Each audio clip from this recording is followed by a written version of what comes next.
Hello everyone, আমি দেবলীনা আবারও স্বাগতম জানাই আমার নতুন একটি ব্লগে। আশা করছি আপনারা সবাই ভালো আছেন, আমরাও ভালো আছি। আজ আমরা বেরিয়ে পড়েছি শরতের এক বিকালে, একটু হাঁটতে, একটু ঘুরতে আর অনেকটা সময় প্রকৃতির সঙ্গে কাটাতে।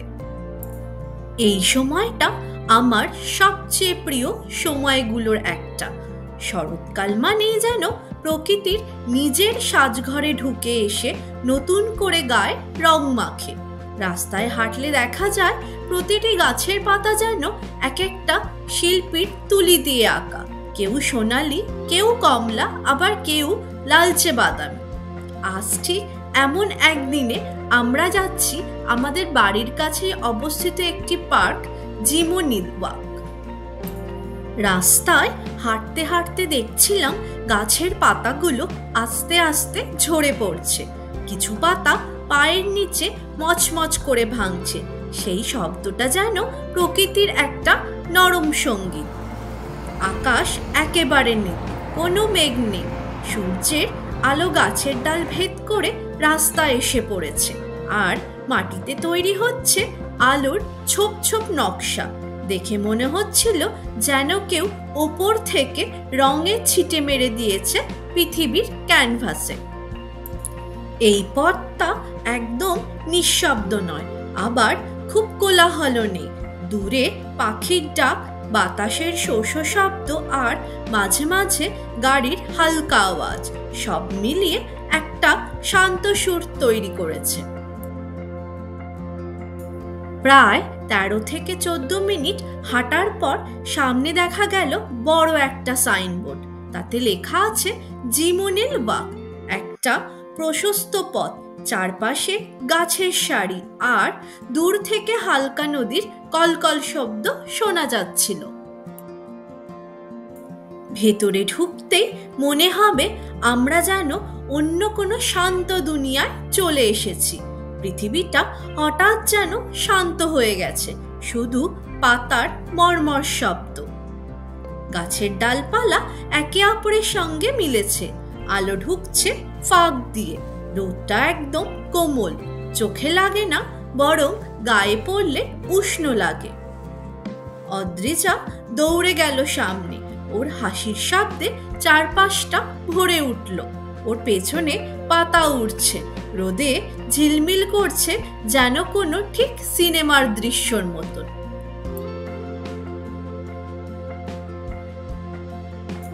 আমরা একটা জায়গায় বসে পড়লাম। তখন অদ্রিজা পার্কের দোলনায় খেলছিল। চারপাশে দেখলাম কিছু মানুষ বই নিয়ে বসে আছে, কেউ বা আবার তাদের পোষ্য কুকুরকে নিয়ে হাঁটছে। এই জায়গার মধ্যে এমন এক প্রশান্তি আছে যা শহরের কোনো শব্দে পাওয়া যায় না। প্রতিবার শরৎকালে এই জায়গাগুলো যেন নতুন করে বেঁচে ওঠে। একসময় সবুজে ভরা গাছগুলো এখন সোনালী পোশাক পরে দাঁড়িয়ে আছে।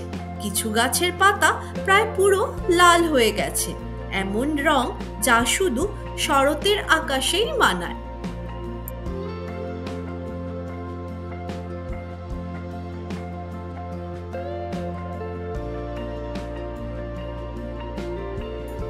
শরৎ এমন একটা ঋতু যেখানে রং আর অনুভূতির মেলবন্ধন হয়।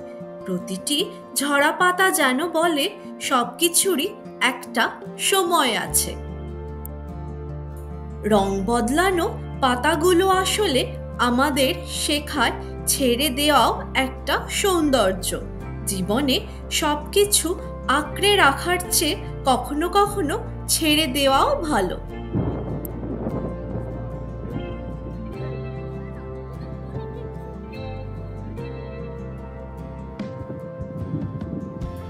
আমরা ধীরে ধীরে নদীর ধারে এগোলাম। নদীটির নাম হলো ইডিং ব্রুক। নদীর জলে সূর্যের আলো পড়ছে, আর মনে হচ্ছে যেন ছোট ছোট হীরের টুকরো ভেসে যাচ্ছে স্রোতের সঙ্গে। জল এত পরিষ্কার যে নিচের পাথরগুলো পর্যন্ত দেখা যাচ্ছে। কিছুটা হাঁটার পরে সামনে দেখতে পাওয়া যায় এই ছোট্ট ব্রিজটি। পাতার নিচে লুকিয়ে থাকা কাঠের সিঁড়ি পেয়ে আমরা ওপরে উঠলাম। নিচে বইছে স্বচ্ছ জল আর ওপরে শরতের আলো।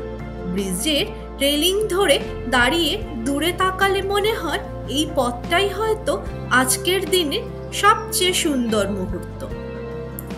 অদ্রিজা আমার পাশে দাঁড়িয়ে বলল, মা, জলটা দেখো, ঠিক যেন আয়নার মতো। সেই মুহূর্তে মনে হলো সত্যিই তাই, এই জলের মধ্যেই যেন প্রকৃতি নিজের মুখটা দেখতে পাচ্ছে। জীবন খুব দ্রুত চলে যায়, তাই মাঝে মাঝে একটু থেমে প্রকৃতির সঙ্গে সময় কাটানো খুব দরকার। কারণ প্রকৃতিই আমাদের শেখায় সৌন্দর্য মানে সরলতা, আর শান্তি মানে নিজের ভেতরে থাকা এক নিঃশব্দ আনন্দ। সূর্যের আলোতে গাছের পাতাগুলো ঝলমল করছে, বাতাস একটু ঠান্ডা ঠান্ডা লাগছে। এবার আমাদের বাড়ি ফেরার পালা। ফেরার পথে মনে হচ্ছিল আজকের দিনটা একেবারে নিখুঁত। না কোনো ক্লান্তি ছিল, না ছিল কোনো তাড়াহুড়ো, ছিল শুধু শান্ত একটা দিন। ভেবেছিলাম এটা হবে একটা ছোট্ট হাঁটা, কিন্তু আজকের দিনটা আসলে হয়ে গেল এক রঙিন স্মৃতি। প্রকৃতি, পরিবার, হাসি আর নীরবতা সব মিলিয়ে একটা শান্তি এনে দিল মনে। আজকের ব্লগটা এখানেই শেষ করছি। আশা করছি আপনাদের ভালো লেগেছে। যদি ভিডিওটি ভালো লেগে থাকে তাহলে অবশ্যই লাইক, কমেন্ট করে আমার পাশে থাকবেন। ততদিন পর্যন্ত সবাই ভালো থাকবেন, হাসি খুশি থাকবেন আর সুস্থ থাকবেন।